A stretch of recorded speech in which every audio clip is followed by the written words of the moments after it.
ஹரே கிருஷ்ணா கிருஷ்ணா கிருஷ்ணா ஹரே ஹரே, ஹரே ராம் ராம ராம ஹரே ஹரே.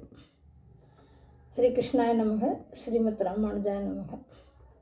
அன்பானவர்களுக்கு மீனாட்சி அன்பு வணக்கம். நாம் போன வீடியோவில் ஸ்ரீமத் பகவத்கீதை முன்னுரை மாதிரி பார்த்தோம். இப்போ அர்ஜுனன் கலங்கி நிற்கிறான், கலங்கி தேர்தட்டில் உட்காந்துட்டான். இப்போ கிருஷ்ணர் அவருக்கு தைரியம் சொல்லி அவரை போருக்கு ஈடுபடும். அதனால் கிருஷ்ணர் அர்ஜுனனை பார்த்து சொல்கிறாரு, எதுக்கு இப்படி வீணா கலங்குற, யாரை பார்த்து நீ இறக்கப்படுற? அங்கே எதிர்பக்கம் இருக்கிறவங்க பூரா அதர்மம் செஞ்சவங்க, துரியோதனாதிகள் உனக்கு துரோகம் செஞ்சாலும் அதுக்கு உடந்தையாக வாய்மூடி மௌனமாக பீஷ்மர் துரோணர் எல்லோரும் இருந்தாங்க, யாரும் தட்டி கேட்கல. அதனால் எதிர்பக்கம் இருக்கிறவங்க பூரா அக்கிரமம் செஞ்சவங்க, அக்கிரமம் செஞ்சவங்களுக்காக இறக்கப்படக்கூடாது. சத்திரியனா உன்னுடைய கடமையை நீ செய்யணும், உன் ராஜ்யத்தை மீட்கணும். அதனால் நீ சந்தோஷமாக இருந்திருந்து தைரியமாக போர் செய் அப்படின்னு சொல்கிறார். அப்போ அர்ஜுனனுக்கு என் மனசு ரொம்ப குழம்பி இருக்கு, நான் என்ன செய்கிறதுன்னு எனக்கு இப்போ தெரியல, நீங்கள் தான் எனக்கு நல்வழி காட்டணும் அப்படின்னு சொல்லி சரணாகதி அடைகிறார்.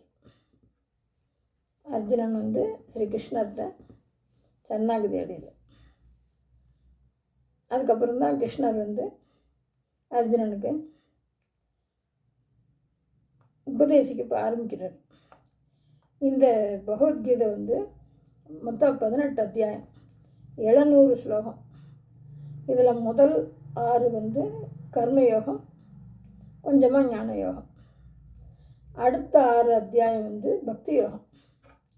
பின்னாடி ஒரு சம்மரைஸ் மாதிரி அது இன்னும் கொஞ்சம் நல்லா விளக்கமாக சொல்லுவார். கடைசியாக சரணாகதி, அதுதான் 18வது அத்தியாயம்.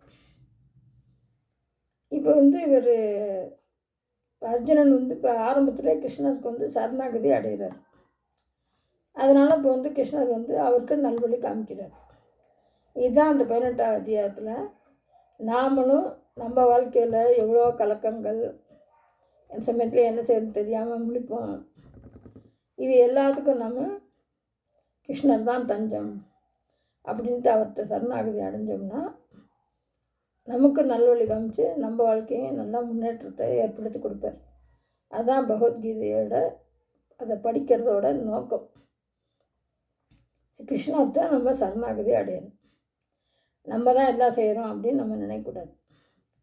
நம்மளை செய்விப்பவர் அவர் தான், நம்மளை நல்ல விதமாக நடத்தணும்னு சொல்லி நம்ம அவர்கிட்ட சரணாகதி அடையணும். இந்த மாதிரி அர்ஜுனன் கிருஷ்ணர்கிட்ட சரணாகதி அடைஞ்சவொடனே கிருஷ்ணர் சொல்கிறாரு, ஒருத்தர் வாழ்வதற்கோ அல்லது சாவதற்கோ அறிஞர்கள்லாம் கவலைப்பட மாட்டார்கள். ஏன்னா பிறப்புன்னு ஒன்று இருந்தால் இறப்புன்னு ஒன்று நிச்சயமாக இருக்கும். அதனால் அதை பற்றி என்ன கவலைப்படக்கூடாது. ரெண்டாவது, இந்த இறப்புங்கிறது ஆத்மாவுக்கு கிடையாது. ஆத்மாங்கிறது இந்த உடலுக்குள்ளே இருக்குது, அது நுண்ணியதாக இருக்கும், அதுக்கு அழிவு கிடையாது. இதை அழிவுங்கிறது இந்த உடலுக்கு தான். ஒரு குழந்தை பிறக்கிறது, வளர்றது, அப்புறம் வாலிப பருவம் வருது, அப்புறம் வயோதிக பருவம் வருது, அப்புறம் இந்த உடம்பு பழுதுபடுறது. ஒன்றும் நோய்வாய்ப்படலாம், இல்லை விபத்து, போர், ஏதோ காரணங்கள். இந்த உடல் பழுதுபட்டால் இந்த ஆத்மாவால் அங்கே இருக்க முடியாது. அதனால் என்ன செஞ்சுன்னா அது இந்த உடலை விட்டு வெளியே போயிடும். ஆனால் ஆத்மா அழியாது, அது வெளியே போயிடுறது. நம்ம கண்ணுக்கு தெரியாததுனால அது எங்கே போகிறது நமக்கு தெரியல. அந்த ஆத்மாட்ட தான் ஆத்ம சக்தி இருக்குது. அந்த ஆத்ம சக்தியால் தான் நம்ம இந்த உடல் இயங்குறது. இந்த ஆத்மா வெளியே போயிடுச்சுன்னா இந்த உடலுக்கு ஒரு வேலையும் கிடையாது. அதுவும் சரி, ஒரு மரக்கட்டையும் சரி.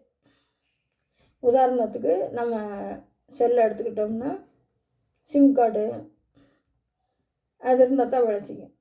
அது கூட இல்லைன்னா பேட்டரிக்கும் சார்ஜ் வேணும். அந்த சார்ஜ் இருந்தால் தான் வேலை செய்யும், இல்லைன்னா அந்த ஃபோன்னால பிரயோஜனம் இல்லை. அது மாதிரி இந்த உடல், அதாவது நாம் இயங்கணும்னா நமக்குள்ளே ஆத்மா இருக்கணும். அந்த ஆத்மாவில் சக்தி இருக்கணும், ஆத்ம சக்தி இருக்கணும். இந்த ஆத்ம சக்தி உடல் முழுக்க பரவி இருக்கு. அதனால தான் கை காலை அசைக்கிறோம், பார்க்குறோம், பேசுகிறோம், நடக்கிறோம், எல்லா வேலையும் செய்கிறோம். இந்த ஆத்மா ஒரு உடலை விட்டு போயிடுச்சு அப்படின்னா இந்த உடல் உறுப்புகள் எதுவுமே வேலை செய்யாது. அதுதான் இறப்பு.